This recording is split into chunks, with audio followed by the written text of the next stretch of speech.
Assalamualaikum warahmatullahi wabarakatuh.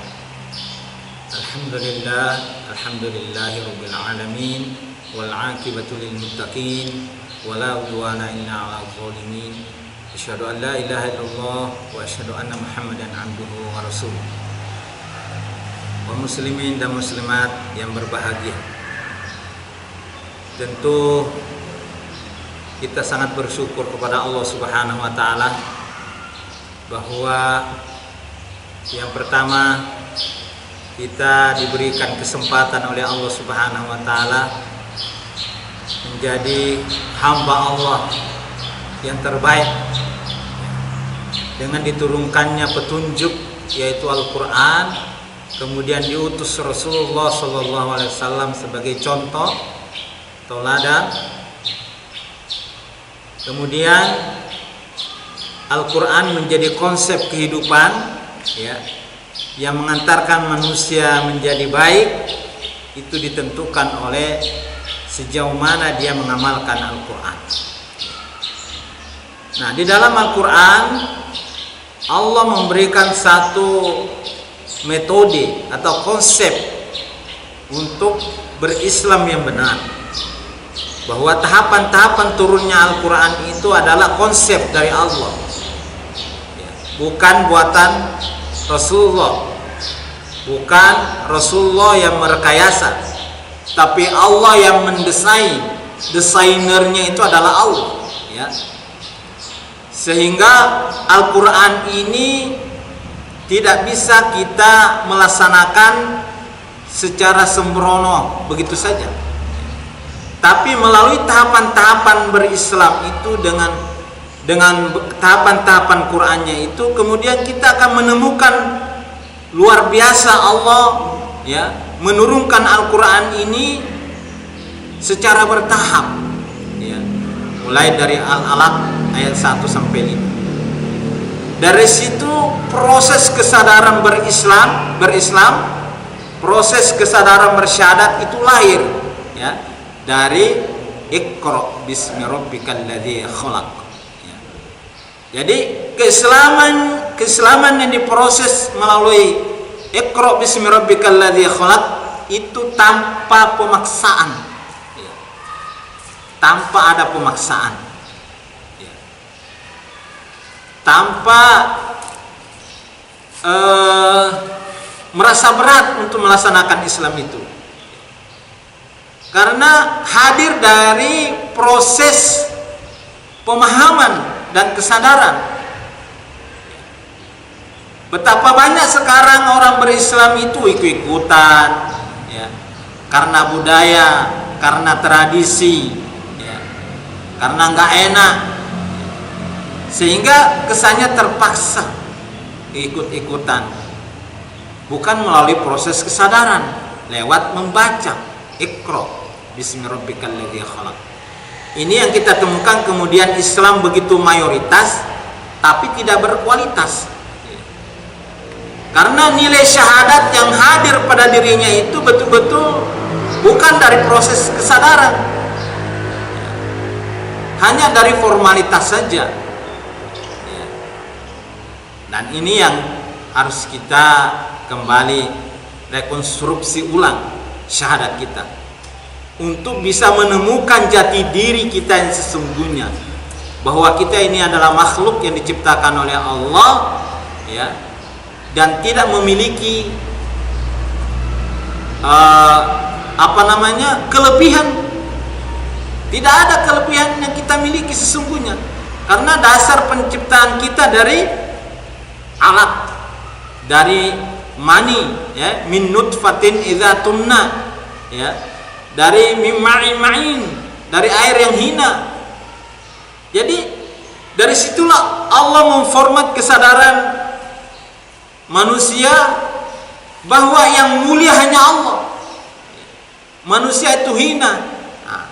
Sehingga ikrar kemudian yang lahir dalam orang yang betul-betul berikrar dengan benar itu, pernyataan yang kemudian lahir dalam dirinya adalah ikrar, pernyataan syahadat, asyhadu an la ilaha illallah wa asyhadu anna Muhammadar Rasulullah. Itu menjadi tolok ukur kesuksesan kita dalam berislam. Ya. Karena Allah mengatakan la ikraha fid din, tidak ada paksaan dalam agama. Tapi Islam itu diproses lewat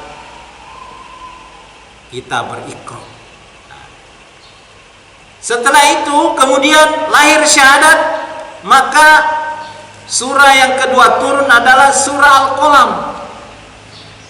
Kita harus mengikuti konsep Quran. Tidak bisa kita ini keluar dari pedoman dasar yang Allah tentukan, yaitu Al-Quran. Itu yang membimbing hidup kita, Al-Quran itu. Jadi Allah menjamin bagi orang yang berquran itu, dia dijamin tidak gila. Ma anta bi ni'mati rabbika bimajnun. Kalau betul-betul kita ini bersyahadat dengan benar, maka konsekuensi syahadat itu akan melahirkan sikap untuk mengquranisir diri kita. Kita hidup berdasarkan Al-Quran. Itu surah yang kedua. Surah yang ketiga setelah surah Al-Qalam adalah Al-Muzammil.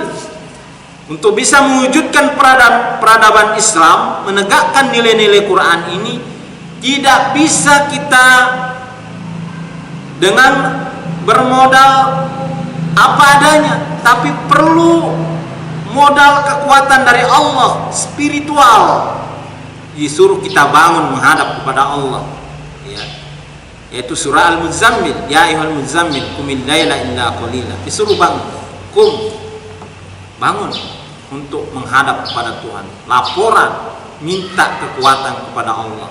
Bangun di tengah malam atau di sepertiga malam. Nah, energi spiritual inilah yang kita dapatkan lewat qiyamul lail, ya, baca Quran, tabattul, zikir. Itu adalah modal dasar untuk kita berdakwah, ya.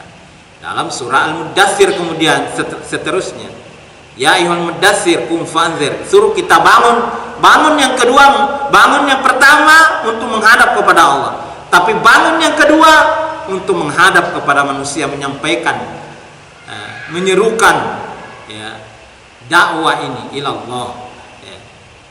Ya ayyuhal mudaththir qum fa'anzir wa rabbaka fakabbir. Hanya Tuhanmu yang kamu besarkan. Tidak ada yang besar, hanya Allah saja yang kita besarkan, ya. Nah, kalau kita sudah memiliki kualitas spiritual yang kuat, maka insya Allah memiliki keberanian untuk berdakwah, mengajak orang, ya, menyampaikan orang untuk menyelamatkan manusia ini, ya, dari kebinasaan.